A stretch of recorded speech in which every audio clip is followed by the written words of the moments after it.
him Negan.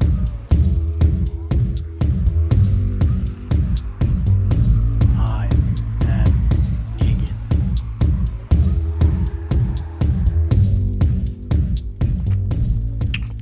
What's up, people? Welcome to another episode of I Am Negan, a TWD Universe podcast. My name is Adam Vale. I am an editor over at the Koalition.com, and tonight I'm joined by Editor-in-Chief Richard Bailey Jr. What's up, Rich?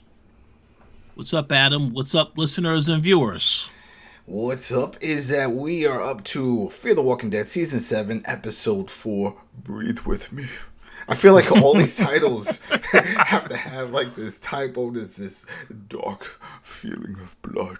It has to sound like that. It just needs that. So breathe with me. So it was all right. It's all right. So anyway, real quick, thanks again, everybody who is still listening. We still see the numbers. People are tuning in for Fear the Walking Dead. Of course, no one seems to care that we're not covering World Beyond. Like we said, we will sprinkle in any talks of World Beyond that link to either Fear or Walking Dead proper. But if not, whatever, because we know it's going to die out. This is it. It's only 2 seasons. There was no point. There's really no point. And we saw that in just our listens and our views on YouTube and, of course, on Spotify and iTunes. Thanks again for you guys who are following on both of those and on the other platforms. It's great. But, yeah, we noticed the difference. And no one cares. and I'm sure AMC notices, too. No one cares. Because it just doesn't feel like a Walking Dead show. We've discussed this. So I mean, real quick on that, from the last episode, again, there was nothing. What did we have? We see that crazy lady who picked up our boy Rick, remember, from the junkyard. I'm blanking on her name, but she was the main character that was in charge of the junkyard. She picked up Rick in a helicopter, and we see now that she now works for the CRM. She's replacing the mother as the person in control of that CRM facility. Yes. So yeah, her name is Jadis. That's it, Jadis. I guess that's how you pronounce it. Yeah, Jadis. Which she says isn't even really her name. Remember, she was like, "Oh, I just go by Jadis now." Like, right. So let me just make one criticism right here from this last episode of that is that it was revealed that Huck trained her. Yeah. And when I look at Jadis, obviously this is someone who is much older than Huck.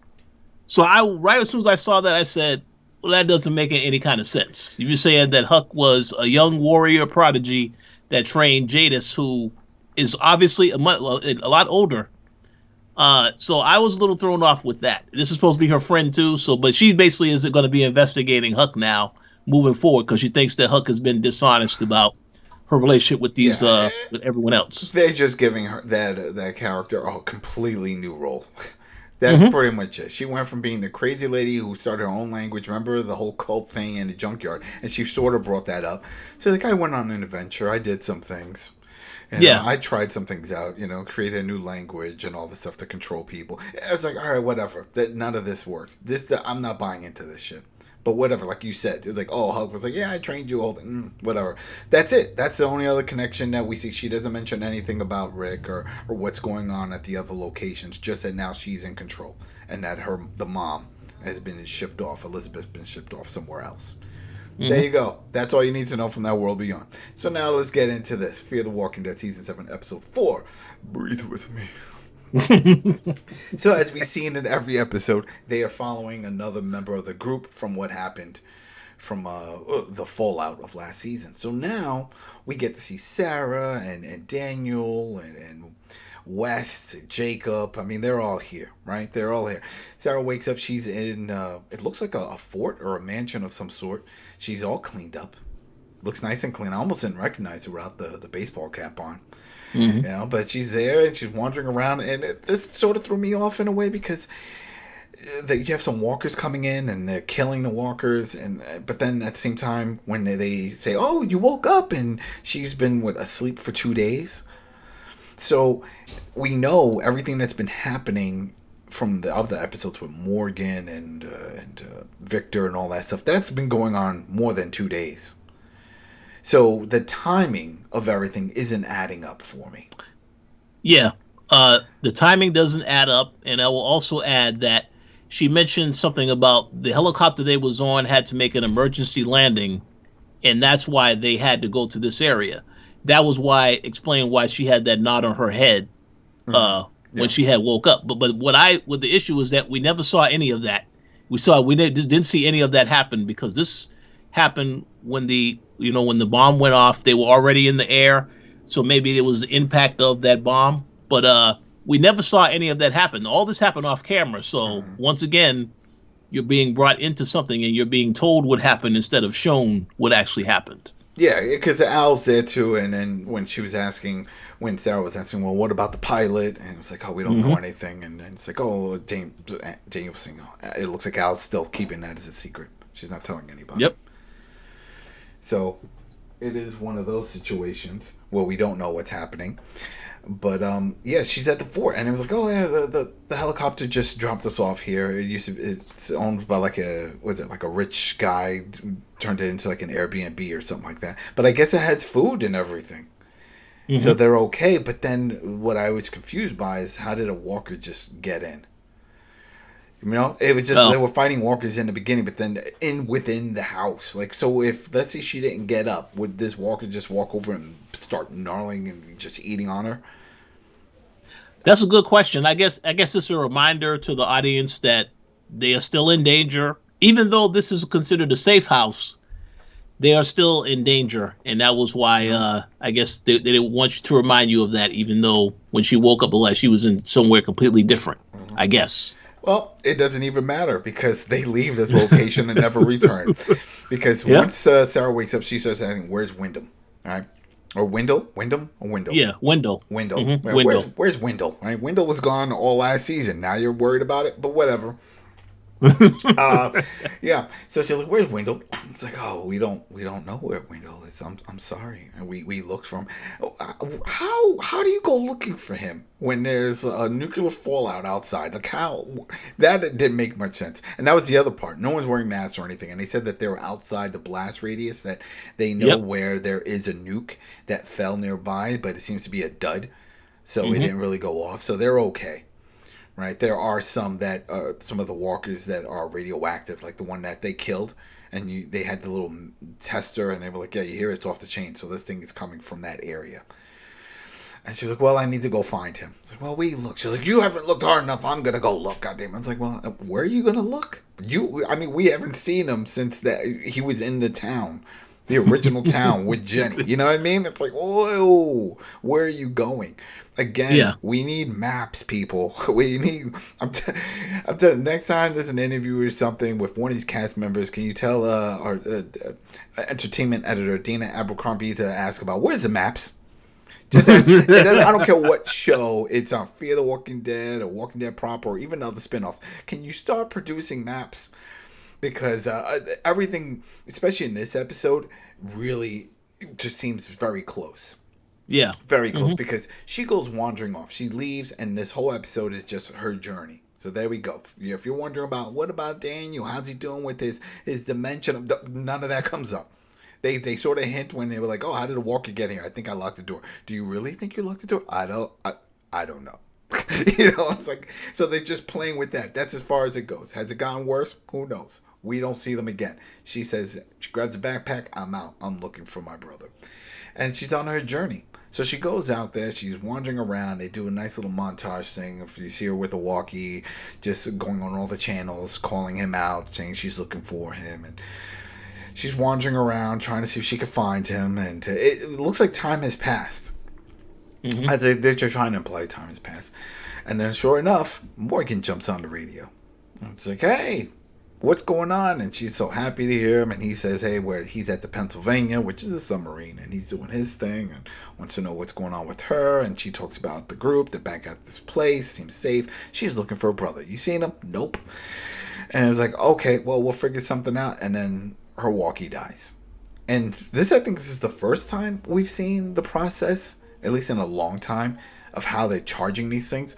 And they have these solar panel things. You saw that? It's like like a dock and then the solar panels, but it was having issues docking. Well, it's never going to work if you're slamming down on it like that. It's just not how it works. Sorry. You want to break it? I mean, is there a Radio Shack anywhere nearby that you could replace this? I wouldn't be doing that. But yeah, she goes all gorilla on it. And she hears something off in the distance. Right? So then she goes off to take a view of what's going on, and she sees a truck, and then the dog is there.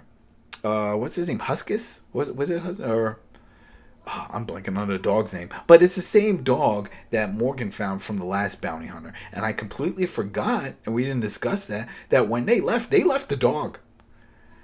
They didn't bring the dog back with them. You know, exactly. Yeah, that's right. I didn't remember because I was like, don't tell me the twin brother has a twin dog too. I was like, is this gonna be?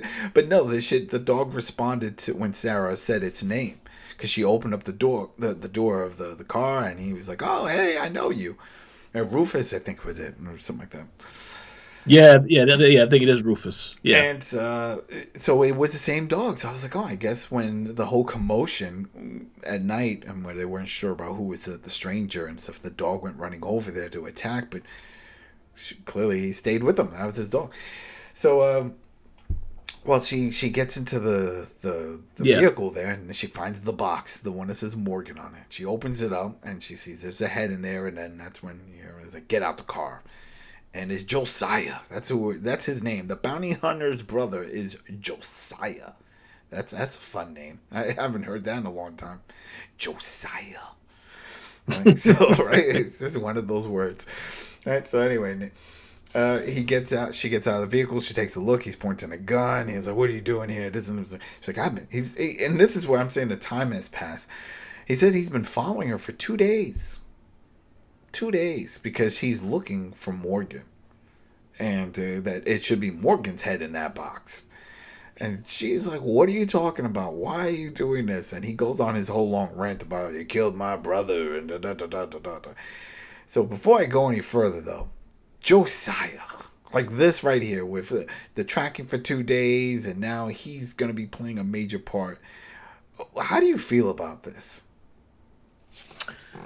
So I know they were trying to build this up from the previous episode when you saw that it was revealed that the bounty hunter has a twin brother, and the twin brother is looking for Morgan now. I was a little surprised to see that they were very quick to go back to that story so fast, because I thought this is something that was going to build up over the course of the season. But yeah, I thought that was a very quick turnaround. So I must admit, at the beginning of the episode, when I saw that this guy was showing up, I was very intrigued because I wanted to know how you were going to progress the storyline. But of course, that changed as we get deeper into the episode. Yeah. So while they're there and they're going back and forth, Walker approaches and they get into a little altercation with this. She's trying to escape, doesn't work out, and he makes a deal. He says, "Listen, I heard you on the radio. You're looking for your brother. I can help you find your brother. But in turn, you have to get on my radio. You got to call up Morgan, tell him to go to this location at this time so that way I can kill him. So that's the deal. I help you find your brother, and you give me Morgan." That type of thing. And she sort of does it. She grabs a walkie-talkie and you hear, "Morgan, are you there?" And there we go. So then they go out on their adventure. And this is it. This is where we find out all the nitty-gritty. Right here. Because once they go out, I'm trying to remember. I think I wrote this down. Yeah. Once they go out on their little adventure, we find out that Josiah was a park ranger. And that this is something that he does. He tracks people. He would save people in fires and all this stuff. Which he doesn't go into what his brother used to do. But he knows that his brother, he has to know. I mean, later on, he sort of breaks it down. He's aware of the path that his brother was taking. Because his brother was a bounty hunter. And that's the other thing that it sort of upsets me. And this happens, not just Fear. It's all shows they do this. It's just the dialogue choices. Like, it's not believable in a lot of ways. Because once someone's pointing the gun, it's like, "Oh, he killed my brother." The first response was, "Well, he tried to kill all of us. He was working for someone who was... He was a hired hitman. That was it. He was a bounty hunter. And this is what he was paid to do. So, yeah, we had to protect her. That's common sense. That's what you would reply, right? That's what you would say. She doesn't go down that road. She doesn't say any of that. And that threw me off. That part threw me off. But anyway, he gives off his little info. They get out. They start looking around, right? Because they find a location there. And some walkers. This is where we discover that he likes to bury them after he kills them. I got to give him a proper burial. Are you serious? That's a waste of time. That's a waste of time. But we're trying. He's like, all right, do you have anything of your brothers? And she's like, yeah, I have something. So she gives him something, and he gives it to the dog. He was like, oh, he's a cadaver dog. He can find all kinds of things. It's like, okay, Let's see. Poof. And the dog goes running off. Again, maps people, because how close are you that he could just pick up this scent and be like, oh, I know where we are. I know where this guy is. Because remember, the helicopter flew off. And unless it just went a couple of miles and then had to ground, I assumed that it went a good distance away from where their campground was originally. And see, that is why I say it's confusing to know the time, and it would have been great for us to see when they encountered the issue with the chopper, because I'm assuming that when that explosion went off at the end of last season, they were already in the air, and then they had to get grounded because of the impact of the explosion. But again, we didn't see any of that, so yeah. And then the chopper also took off again. She left when it was all said and done, and didn't bring them and just left them there. So exactly. That's little holes. So eventually, the dog comes across a truck, and there's a guy there, and he's just like wrangling up all these walkers. Well, first he's fighting with some of them out there, and he's barking, and Josiah takes his gun out and puts the walkers down. And he's like, "Who are you? What are you doing?" The guy's like, "Well, I'm doing nothing. Well, just doing my own thing." What's in the truck? Because we're trying to find out. Clearly, the dog, Rufus, thinks that there's something in there. And the first thing I'm thinking of is the obvious one, is that, oh, wow, the brother has turned into a walker and he's in the truck. And the second thing in my head is like, why is this guy collecting them? What's going on? So then he tells him to lift off the sheet of the back of this pickup truck. And you see there's a bunch of walkers. They're all stripped down. It's very weird. And Josiah looks over at Sarah. It's like, is this your brother? Is your brother in this group? No, he's not here. It's like, well, my dog was attracted by the scent, and the scent attracted us to this dude, so he has to have something. So he doesn't know anything about anybody named Wendell, none of that stuff. So it's like, all right, well, strip down. And this is the thing I don't get. Sarah's like, no, it's not neat. He was like, what do you mean? Clearly, he has something that's connected to your brother, because the dog is still barking at him. So let's take a look. So he strips down, and there is something. I couldn't really make out what it was, but there was something that he had. And he was like, is this your brother's? And I was like, yeah. I was like, all right, well, take us to where you found this. He doesn't put his clothes back on either. I thought he was going to get dressed again, but that did not happen. Because in the next scene, we get to, they're in like a barn area, and within all the stables, you got all these walkers. And we're still trying to figure out why he's collecting them. He doesn't really get into it. He's like, well, we need supplies and stuff. And then a lot of these guys, they're carrying things, so we strip them. But that doesn't explain why you're hoarding them. But then we get sidetracked, because while we're looking through, or the characters are looking through, Sarah sees his wheelchair. Wendell's wheelchair, and she freaked. She was like, "Oh, that's his wheelchair. That's what happened to the guy that was in it?" And then the guy was like, "Well, there was a walker strapped on it, but we didn't need him. I mean, he's probably somewhere out there and doing his thing." And she just goes nuts, and she opens up the gates. It was her. Sarah did that, right? No, the guy did that. The other dude. Okay, my bad. The guy did that. He escaped. Yeah, he opens up the gates. Walker's going everywhere. He goes running off. Again, that's when I noticed he still didn't have his clothes on. He goes running off. Sarah also goes running off. Now, Josiah is fighting them all these walkers off, right? He's trying to fight. I don't understand why. Just run too. Get back to the truck. But Sarah gets in, and she's emotional. She's freaking out. She can't believe it. She's like, I don't believe this. My brother's dead. The whole big thing. And then at this very moment, that's when you start hearing on the walkie, Morgan is on. And Morgan's like, oh, Sarah, Yeah. Sarah, Sarah. So now you got a lot of emotion, a lot of chaos going on. You got Morgan on the radio there trying to figure out what's going on. You got all this craziness. Josiah trying to kill all these walkers. She just found out her brother, well, she thinks she found out, but her brother's dead because of the wheelchair and all that. So she's about to drive off. Josiah runs back. He grabs the truck. He jumps in. She's pushing him. That was the funniest scene out of all of this. He's like, what are you doing? And she's like pushing him to try to get out of this, get him out of the truck. And they're going back and forth, pushing. Again, maps, people, maps. Because it felt like they only went like a block away from this area. And they sort of fall into a big ditch. Which, with people in the front seat with no seatbelts, would have definitely flown through the windshield. That's the first thing I was thinking. I was like, all right, well, Josiah is dead. You got to do something. Someone's got to walk away with a severe injury or some head trauma. Yeah. Right. Oh, wait, did you find something good? I hear something opening. Oh, no. Just moving something to the side. Oh, all right. It's got some yummies. Oh, no. It's, so, yeah. Oh, wait, like you mentioned. Yeah, go ahead. Yeah. I thought that scene was very comical. It definitely is unrealistic because you feel like somebody should have went through the windshield, but I guess, again, they wanted to emphasize that, they didn't want to end it that quickly for either character because at that point the episode wasn't over. There's still some more story to tell, so I guess they said nope, we're not going to do that quite yet. Yeah, but it was pretty impactful the way they showed that accident. It went like first, bam.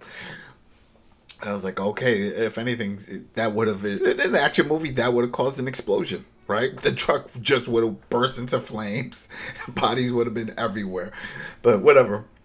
It cuts back. It's nighttime. They wake up. They're still in the truck.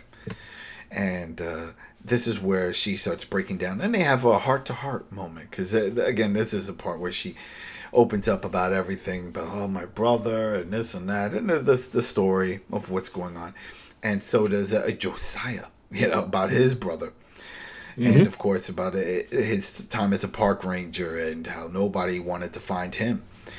And it was up to his brother, who actually went and kept searching. And he's like, oh, so your brother found you? No, he didn't find me. But he never gave up. Somebody else found me and the whole thing. But it was the smoke. And that's the thing. It's like he believed I was out there. And so I was there. And he's like, we have to figure out something. And so she tries to get on the radio and ask for help from Morgan. Because she's like, all right, well, we need help. And he was like, well, you still going to help me? I'll help you. No. We just definitely need help. You're not going to kill Morgan. It's not going to happen. Right?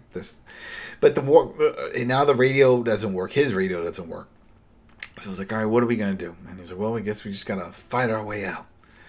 Because at this point, I don't know how this happened, but there's all these walkers around there. And another key thing, and the reason why I said maps, is right in front of them. Right? You can see there's that warhead that did not go off. That nuclear warhead is sticking right there. It's there. So all these walkers are all radioactive. This whole area is super radioactive. So before I go forward, what did you think of this setup? That they fall in a ditch, so happens to be the unexploded nuke that's there, the story, the backstory, they're having a heart-to-heart. What did you get from this scene? Well, I understand what the writers were trying to do because you're trying to connect the fact that Josiah lost his brother. And of course, Wendell is missing. So you're trying to connect these characters so that they're sympathetic for each other. But at the same time, Josiah has this mission that he needs to get revenge with Morgan. And the whole thing is that they had their deal at the beginning of the episode where he says, well, I'll help you find Wendell, but you need to make sure that you bring me to Morgan so I can deal with that situation. So up until this point, I was intrigued as to, it felt to me as though Josiah was going to turn good, but it also felt like he can still turn against them once he actually saw Morgan. But again, yeah, I guess because he had that strong feeling towards what happened with his brother, this is what drove him to want to take out Morgan. And again, we got our answer shortly thereafter. Oh, well, and that's what I'm looking at. For some reason, I blanked out on this with my notes. Is it right during this, in the same location, that Morgan shows up? Yes. It is, right? He shows up near and helps to get rid of the walkers. Yeah, the unexploded nuke. Yeah, that's the thing. I was like, all right, maybe that's why I didn't write this down, because it was in disbelief. How did he get down into that big hole? And how did he get into that area? Well, that's a very good question, because we know that she called Morgan and they were supposed to meet somewhere. But then when the whole accident happened, she tried to call him again, and Josiah said, "You're not going to get a signal down here." So that is a very legit question to ask.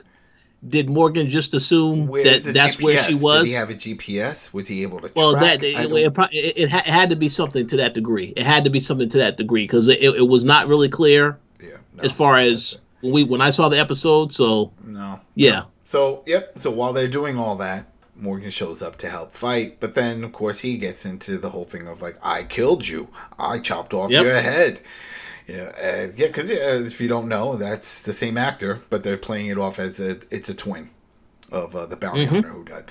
So then they start fighting it out, and they get into a whole brawl, and Josiah gets the upper hand. He gets on the mount position, and he's like ready to kill him, but he's like, wait, I got something better for you. While he's holding him down, he opens up the box, which also happens to be right there, takes out his brother's head, who is in walker form, and he's like, he's going to do the job.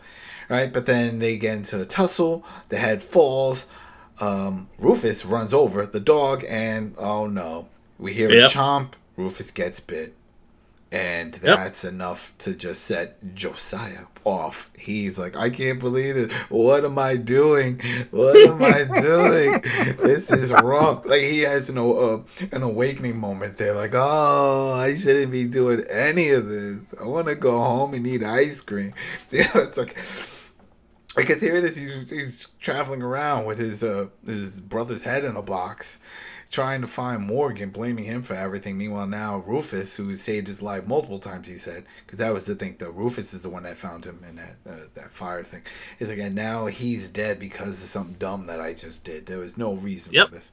And then he even comes clean. He's like, yeah, I knew my brother went down a dark path. If you know your brother is a bounty hunter, do you really go after somebody who put him down? Like, is that something? Is that vengeance? I don't think so. You were like, hey, that's the path he picked. That's his goal. So, yeah, I agree 100%. To me, it feels like I'm assuming that this was the breaking point for you in the story, unless it's what happens next. Oh no, it's what's happening next. Okay. So before we get to that, let me just say that for me, I thought it was unrealistic for him to that quick just forgive Morgan and say, you know what? Yes, I did all this bad stuff, and I just, I forget all this bad stuff, and I just I'm going to continue to go about life, the way that it was before. I thought that was a very quick turnaround to forgive that quickly after that incident. And it also, for me, confirmed, because I thought that they were setting up this character to be someone that Morgan was going to have to deal with the entirety of the season. But just like that, very quickly to just throw him to the side and emphasize once again, Strand is the threat for this season. And that's where the story breaks for me. Listen, we're getting there. So once they sit around the campfire and have a heart-to-heart and realize, hey, we all want the same thing. We just want to be happy. It's like, all right, so listen, Josiah says, Sarah, I want to help you out. I said I was going to help you find your brother. And just like the Wizard of Oz and that whole story, I'm going to continue with this journey. Let's go. It's like, all right. And Morgan says, I think I know where he might be. He's like, what do you mean? He's like, well, you remember that guy, Victor Strand? Oh, yeah, the a-hole? Yeah, him. He's got this big tower, and he's been collecting people. Mm-hmm. So let's go find that tower, and let's see what's going on. So, poof, next scene. Now it's daylight. And they are near an outpost. I'm going to say it's an outpost because it has a radio on it. It has a phone, I should say, attached to it. So you could see from this outpost that the tower is surrounded by walkers thanks to that beacon and all that noise that he was making. Remember, that was his way of fortifying this, this is why I'm saying the story is broken. They broke it right here. This was not good. Is that while they're there, they're like, all right, well, let me Sarah's like, let me pick up this phone and call, and she picks up the phone. It's like, oh, come on, Strand, pick up. I was like, it would be great if it was like an answering machine. Let's go down that road. Hi, you've reached Strand. I'm not here. I'm busy collecting people for my new army. Something cheesy, because what we saw after this was very cheesy. Is that we hear guns and we put the phone down type of thing, and we look and we see there's some goons there, and they're like, what are you doing here? And it's like, I'm just looking for my brother. You know, and then what was it? What, Strand couldn't come down here by himself? And then Strand comes out with that military outfit, and I started laughing. Yes. I just crack up. I can't take him serious. I don't know if it was intentional. Even at the end of the episode, if you're watching it on AMC Plus, the showrunners like to come on. They are very serious when they discuss this. I could not, because it's just too funny. It's too funny. It's ridiculous. Let me just make a quick comment. If you think that it's ridiculous to have him in this particular role, there's a movie he was in that I saw this past week called Zola, where he basically played a pimp. And he is just as ridiculous in that role as he is in this particular show. So yeah, it's crazy. Wasn't he also in Sandman, the new Sandman movie? That's a good question. I'm not sure, because I know I didn't see that movie. You did. He could have been in it. I thought you saw that movie. I don't know. Oh no. No. You mean Candyman? Bad. He was a Candyman. Yes, yeah, he was that crazy. was it. Yeah, he was crazy in that movie also. See, yes. There you go. So he's doing it. He's getting his Hollywood time in. But yeah, this outfit's got to go. It just doesn't. And everyone has a straight face. That should have been the first thing out of Morgan's mouth. It's like, what the hell are you wearing? But no, that doesn't come out. So they go, and this whole thing was like, oh well, this is my area, and what are you doing here, and the whole thing. And then Sarah's like, listen, I don't care what's going on here. Do you have my brother? And he's like, well, he's very good at managing, because he was managing you and keeping you alive, and da da da da. And it's like, yes, he's happy and he's inside. She's like, take me to him. It's like, nope, sorry, you're not allowed. I don't like you. That type of thing. So you can't come in. None of you can come in. And she's like, well, then what's gonna happen? Like, well, I could bring him out. I could tell him and bring him out here, but then he can't come back in. Like I said, his life is very good. So just so you know, he's got to come out here and live wherever you guys are, and you probably go back with Morgan and over at the Pennsylvania, and I know they're struggling. And Morgan doesn't say anything, because he's not going to say, whoa, when you left, I found a bunch of goodies, and we got food for days. So he played dumb and was like, yeah, things are pretty bad. Because the other guy was like, yeah, we know firsthand, we saw it. Typical side goon talk. And he was like, well, that's it. That's, what do you want? And she was like, oh. She was like, all right, well, can you do me one favor? Can you just not tell him that you saw me? Because if you tell him, he's going to want to run out and find me, and I don't need that. And he's like, yes, I can do that. That type of thing. This is where the story broke for me. Yeah. Just flat out, because we just saw in the episode before where Morgan and Strand were talking about just ending each other's lives. You know? Well, Morgan's in front of you. You have your goons with your guns. Shoot them. End it. That's it. The story is over. You had the chance. This is what I don't get. It wasn't like, oh, a big disruption and something. It was like, man, I was almost about to kill Morgan, and then this, no, nothing happened. Strand just leaves them. I was like, all right, well. So yeah, no, I agree, and that's why I have to question, like I did when we started covering this season. Is somebody leaving the show at the end of the season? Because it feels like the whole storyline of this season is about Morgan versus Strand. So that makes me curious: is the actor leaving? Is either of these actors leaving the show, or I feel like something has to happen, because they really emphasize that as the main story that they're telling this season. But also, to piggyback off of what you said, yes, I don't think anybody really takes Strand Sirius as a villain. We saw him kill Will in that first episode, and this is a character that we didn't know about, didn't care about, because it's a character that we just met. So what I think they should have done in this particular instance, he tells her that Wendell is there, but what if he was lying to her and Wendell isn't there, and Wendell is dead? It would have been great to show actually what was Wendell's fate, because they still could have showed us that whether or not Strand was lying, because then that would convince the person more. It would convince the audience more, okay, this guy is a villain now and should be taken serious. But instead, they just leave it up in the air, possibly because they couldn't get the actor to film on that particular day. Yep. And speaking of that actor, we do know, because he's already spoiled it, that he is back for this season. Remember? Okay, that's good. He had talked about it, that he had some other films to work on, but that he is coming back and that he'll be back. Now, he didn't say if he'll be back in Walker form, because that could always be the case. He could be Walker form. Yeah, but who knows? We'll see. Yeah, he could. Strand could have been BSing the whole time about that. But at least I thought, oh, they're going to kill Josiah. This is it. Yep. Josiah is going to die here now. But no, it doesn't happen. He doesn't even get recruited. You would think a big burly guy like that with a weapon, he had his own version of the battle axe with him. It's like, oh, wow, we could always use army guys, big strong dudes like you. All right, why not? You're a brawler. You want to come join my army over here? He doesn't say anything to him. And then that's it. And then it's over. Then he leaves. And they're just standing there. With just Sarah Morgan and Josiah. And it's like, all right, what are we going to do now? And Morgan was like, well, he's not completely wrong about our situation, but we got something. Things are all right, and let's put things together. We know where the rest of the crew are, Daniel and stuff. We can reunite. Let's build this up again.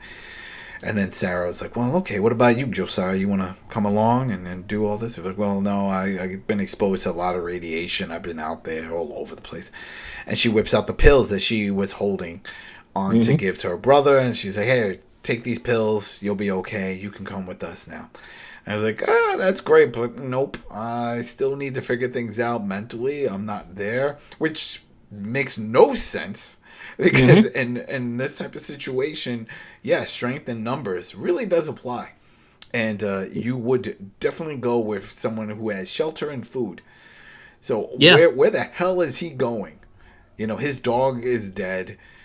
Well, not really his dog, but one of his dogs. It was his best friend's dog. His brother's dog is dead. And of course, his brother's dead. They buried him in the head and all that stuff. What do you do? Where is he going? I need to figure something out. So, which tells me that when he does come back, he's going to be like a knight in shining armor. He's going to come in to save the day. That's what I think is going to happen. We're going to see a big brawl. Something's going to happen. Maybe some of them are going to be in danger. And then all of a sudden, Josiah comes up and he just starts swinging around his battle axe there and taking out people. Because that's nothing they showed early on, that one scene where he's with Sarah when we were first introduced with him, and he starts swinging around, and he knows what he's doing with his weapon. Remember, he's just putting him down, doing a 360 swing and stuff. So anyway, he says, no, I'm going to go. I'm going to go figure things out. Thanks for the offer, though. Peace. And that's it. And that's how this goes. So we're like, okay, so now we just got to put together the pieces of what's going to happen here. I am assuming... Because, we saw the teaser for the next episode, and now it looks like we're going to see another group. And Dwight. Yeah, we're going to see what's going on with Dwight. And that's going to be entertaining, because for those who don't remember, Dwight and his wife, along with the family of a farmhouse, I think it was a farmhouse, but whatever, they had a cellar, and then they all closed the door, and they hid in the cellar when the blast happened. So it's going to be cool to see where that goes. But this was sort of a letdown, because everyone wanted to know the CRM's approach and what the role they were going to play in Fear the Walking Dead. Yeah. And that was just sidestepped big time in this episode. It's like, all right, this is it. Where's the chopper? Where are you at the compound? You at one of the CRM? Nope. You guys, they were dropped off, and then the chopper flew away. What did you think? This episode. I definitely agree. It was a letdown. for multiple reasons. Number one, the confrontation between Josiah and Morgan. I felt like they could have spent more time building to that moment, but they were so quick to do it. And this is the formula with this show. Wait, whoops, scrap! I Oh, forgot. I almost forgot that was the end for their part. I just looked at my. Oh, wait a minute, that's right. Right at the end, though, it cuts off, and we see the dude that went running off, that was hoarding the walkers, and he's with another group of guys who have their masks, which I think are the scavengers. Okay, yeah. I'm assuming scavengers because he says I got something that you guys would be interested in, and it's the nuke. Yeah, that's important. Yes. Yeah, so he went back and picked up again timing and maps. How? How? At what point? Like, were you watching them and wait till they finished their fight and all that and drove off and then you ran back? I don't know. But yeah, so now the scavengers, I think, is going to be the big fat bad guys here. That's the force. The fact that they just diffused the whole Victor and Morgan situation, because like I said, Victor could have just ended him right there. Pow. Put a bullet in him. Case closed. But he didn't. So all that talk on the walkies, that was just all talk. There was no point. So the new villain, I think, is going to be those scavenger guys and whatever they're doing, and there's got to be more to it. All right, keep going. Yeah, that's a good point. But yeah, to go back to what I was saying, the episode is a letdown because of some of the things that, like, again, the whole confrontation between Morgan and Josiah. They could have spent more time building to that moment. But I do know the formula of The Walking Dead is that they aren't afraid to kill a character before you even get to the end of the season, because we saw that happen with Virginia last season. Of course, it happened to Teddy in the finale. So they aren't afraid to have a confrontation happen ahead of time and someone gets killed. But again, how fast Josiah forgave after that incident is a little ridiculous. And then the fact that, as you mentioned, when everything happened with the encounter with Strand at the very end, he decides, oh no, I'm just going to go off and do my own thing, when we already know in cliche form, you'll see that character return to save the group and help in some important way later. Mm-hmm. So I don't know why he just didn't go with them right then and there. But again, I guess we will get an answer to that at some point. But yeah, I thought the episode, it was building to something in the very beginning. And then it was, when it got to deeper into the episode and certain things happened, that's where, like, okay, this was not, this kind of went off the rails. But it is what it is. What you said about the scavengers, I guess that they are the major villain. And it's probably going to be a situation where at some point, Victor is going to have to reconsider working with Morgan and company. Because again, if the goal here is to, if they're going against each other and one of them dies and is killed off, okay, that's great. Then you have successfully put together this whole confrontation and got rid of one of them. But if that's not going to happen, and you have this other group come in and become someone that they have to work together to take out, I'm okay with that. But otherwise, I don't think they should be marketing the show as, when you see the images of this whole season from the very start, it's Victor versus Morgan. So I want to know where they're going with that, because we didn't really get any answers in this episode. Yeah, they squashed that. They squashed that beef in this episode. Yeah. That was it. There was no reason. Like, we're just going to coexist in different locations. That's what it told me right there. They didn't give me anything else. They didn't say, we'll meet again and then we'll do battle. No. Yeah. You could have ended it right here. There was no. This is horrible. That was not needed. That part was not needed. They could have had something simpler, like they could have had that second in command guy there, and maybe they could have had the whole questioning of, oh, is my brother in there? Yes or no? Well, he is there, but we don't let people out and then come back in, and you're not on the VIP list. You know, I was helping collect people, and you're not on it. And Morgan, we want to put you down, so you're coming with us. And then Josiah helps, and they fight the guys, and they kill one of the other goons, and then that dude gets up and goes running off, and I'm gonna tell on you, you know, that type of thing. And then they're like, all right, we got to get out of here. What do you want to do? It's like, well, I know my brother's safe in there, so all right, let's just go back. That's it. That would have worked for me. But no, you bring Strand down there, and they already had the meat and nothing. So is he the big bad guy now? No, you made it clear he's not. The big bad guy now is this unknown group that now has a nuke. Yeah. Which is leaking. And that's the other thing. So everyone's getting radiation poison because it is leaking. And it can go off at any time. So I don't know if you should be lugging that around everywhere with show and tell. But whatever. That's a thing. So we will see. We will see what happens with this and how it plays out. Because when they do those little montages at the end, it always looks amazing, right? It's like, oh, everyone's screaming, and you got Strand screaming, and you see Dwight and all these walkers and all this stuff. Like, oh my god! But then when it actually shows the episode, they're not happening at the same time, and it's always something. But we'll see. I still like the show. This threw me off. This ending and this whole thing with Strand. I don't know. Because it's at the point, like you said, if one of them leaves. All right, so if Strand dies, do we really care? You're portraying him as a bad guy. So no, I don't care. If Morgan dies, that's going to hurt because he's been the backbone. He is the Rick on this show. He's the star. And that was a thing that the actor had talked about in interviews when they were like, oh, well, when you were approached about doing Fear, he said he wasn't interested because he would have to move, and they were filming in Georgia, but then Fear is filmed on the West Coast. It's a whole big thing. And he says, yeah, but you are going to pretty much be the main character. You're not going to be a supporting character. You will be a main character. And who's going to pass that down? Right? Yeah. No one does. And he didn't. So he's like, all right, let's do it. Because think about, honestly, if you were to think about all the characters that could have gone off to start their own show, most people would have said, oh, well, Daryl, right? Or Carol or someone that they really focused on. They did some little side stories with him, but no different than they did any of the other characters on Walking Dead.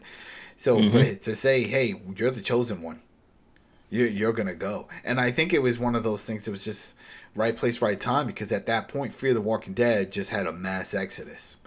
The father left, and then, of course, the whole thing with the actor, Nick, and he didn't want to renew his contract, so they just killed him off suddenly in an episode. Like, whoa, and then the mom, Madison's like, yeah, I'm not coming back. I'm doing oh, no. I mean, they got hit hard. And they definitely needed some star power on there. And then Dwight doing the same type of journey and then showing up on the show. And then this is again, and people are like, oh, well, this could have planned out. No, if you remember when they first announced Fear the Walking Dead, the main question everyone had was, is it going to be crossover? It's going to be crossover. And they were like, no crossover plan. In fact, we're filming this all in the West Coast with telling a different story and all this stuff. Blah, blah, blah, blah. All of a sudden, now we got crossover. So it happens. But whatever, here we are. So thanks again, everybody, for tuning in, whether it's on iTunes, Spotify, YouTube, and all the other outlets. But thanks again. Head over to thekoalition.com. We also have interviews with cast members on there if you want to check that out. Plus a bunch of other stuff. Movie reviews, game reviews, tons of games. I mean, we got a lot. It's a great site. A lot of content. Koalition with a K. If you go to Koalition with a C, you will just see a bunch of Gears of War stuff. So that's it. Just giving you a heads up. If you see a bunch of Gears, that's not us. Look with a K. All right, people. We will be back next week, sometime next week early, for episode 5. Yes. And that should be good, because now we'll see Dwight. And I think once that's done, that's it. We know where everybody is at that point, right? Because that was the last of the groups. Who else? I think that is the last. Yeah, that's the last group, because we know what happened with June, and of course, and the grandpa over there in the bunker, and then we already figured all the other stuff out now. So yeah, this is it. This will be the last one. Which I really thought the CRM one was going to be the last one, because that's when everybody wants to see Connect, but that wasn't it. So, here we go. All right, people. We'll be back next week. Thanks again. Peace. Peace.